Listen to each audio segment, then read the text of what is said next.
Hello everyone and welcome to the next video in the Graphic Design Compare and Contrast series. Today we're going to be starting on Plakatstil and some of the art movements. Today we're going to be going over both Plakatstil and the DADA. So let's get right into it with Plakatstil. So we as humans, we love to look at flat things. As much as we love to be immersed in the three-dimensional and pop-out images, the stillness of flat images still captivates many.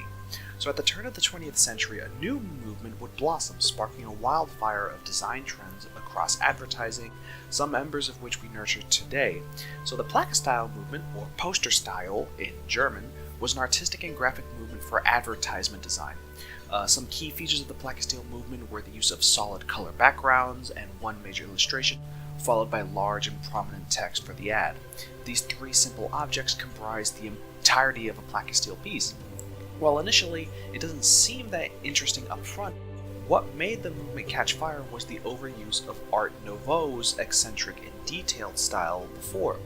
The proverbial market was saturated by the hyper-stylized and detailed works that had started to run its course in the eyes of the masses. To be a direct counterpoint, Plakatstil got its message across in bold letters that reinforced the image with a single, simple image supported by a solid color.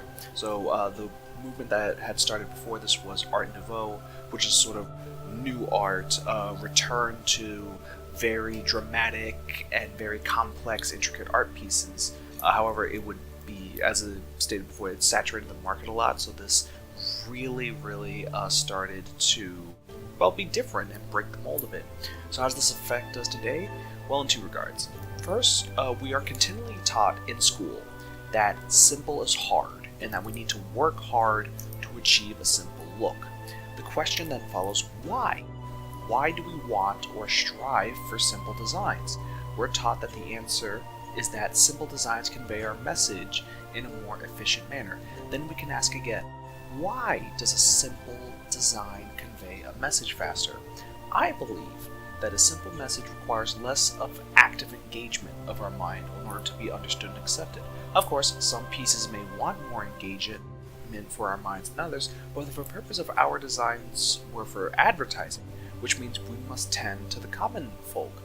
Among the drum of everyday life, we need a message that doesn't stress out or put more of a burden on an already overburdened mind. This, I believe, is why we strive for simplicity, to help people understand. The second way this helps us is that it shifted the aesthetic choice of advertising.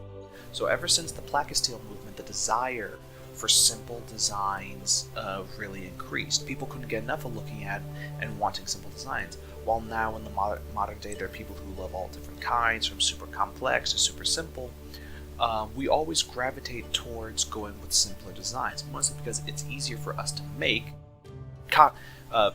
physically and technically, not conceptually. Again, making a simple design is very hard, but making one like that recreating a simple design is a lot easier than recreating a very complex one. I think in the end for Plakatstil, it was a very good innovation to the change of advertising. And then we're going to go on into DADA, which is very different, very much away from advertising in any sense of the mean. And this is more akin to graffiti in some instances. So graffiti artists today aspire to be more than just artists. They want to transcribe meaning through their art. This isn't the first time that artists have aspired for cultural or political activism in their artwork. However, there's that close correlation between graffiti and an old movement that maintains the same amount of lucidity and weirdness. That's the DADA movement. So the DADA movement was an art movement post-World War I that originated in Zurich, Switzerland. Whereas most art movements are focused on a small selection of art styles, the DADA movement involved multiple different art forms. It was involved in poetry and theater, painting, graphic design, and sculpture. The key tenets of the DADA movement when it first came to being were anti-war, as you'd expect many things post-World War I to be, an anti-establishment.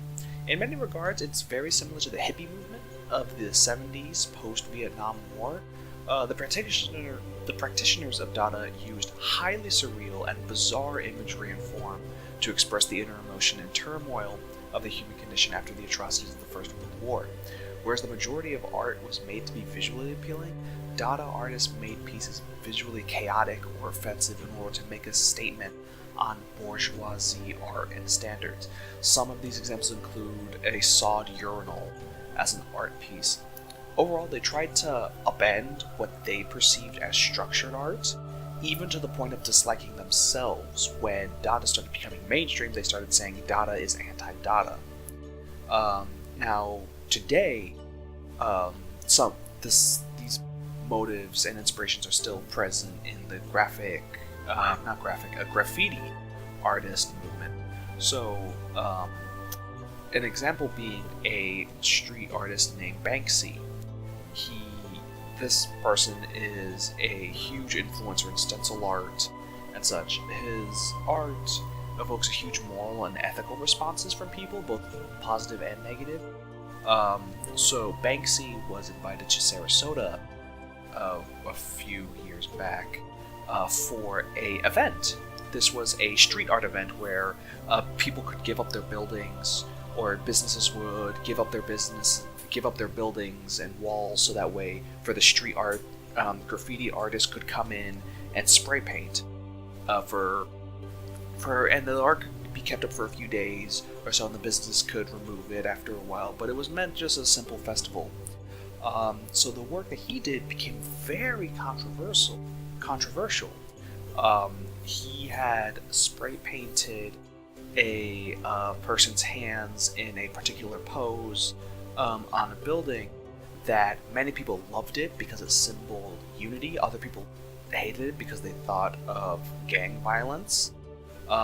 So some people loved it, or the perceived message of unity, and others hated it for promoting gang symbolism in a nice neighborhood. And Banksy took an approach that many people admired. Banksy decided not to offer any explanations for why Banksy did the art. He preferred that people interpret their art how they will and how they react to it as a natural reaction. So Banksy decided not to voice their opinion on this art piece. Instead, they believed that it was however they react is a natural reaction. So eventually, Banksy's artwork was painted over due to just that public discourse, and Banksy was absolutely not upset about it being overwritten, because it was a natural response. So in both this instance and with Dada, artists seek to make artwork that gets people to think, and to try and make them reevaluate their opinions on art.